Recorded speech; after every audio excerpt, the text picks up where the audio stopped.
तब उस 4 बजे भोरहरी में गावे का गावे बड़ी बड़ी सुहावन लगे हाय कब हाय। गावे कैसे गावे या अरे गावे कि कैसे की अरे पातर राम जी के पातर राम जी के अरे पातर काढ़ी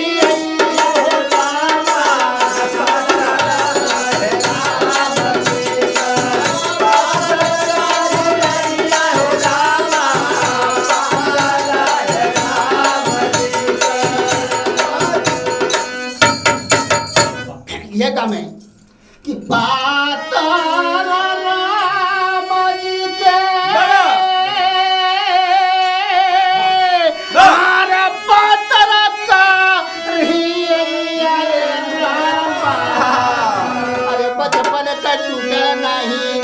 अरे बचपन का टूटे नहीं अरे चूटल काढ़ी हो रामा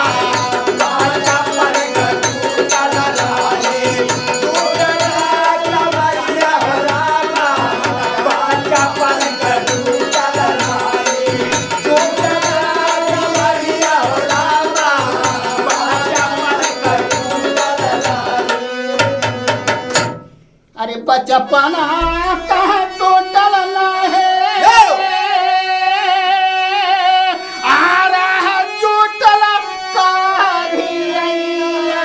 रामा चाहे बुद्धिमान होए अरे झमक लाड़ा भैया हो रामा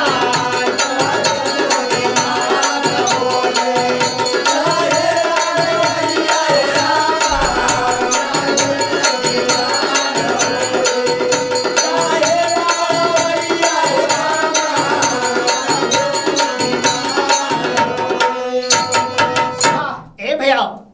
अरे चाहे बुद्धिमान होवे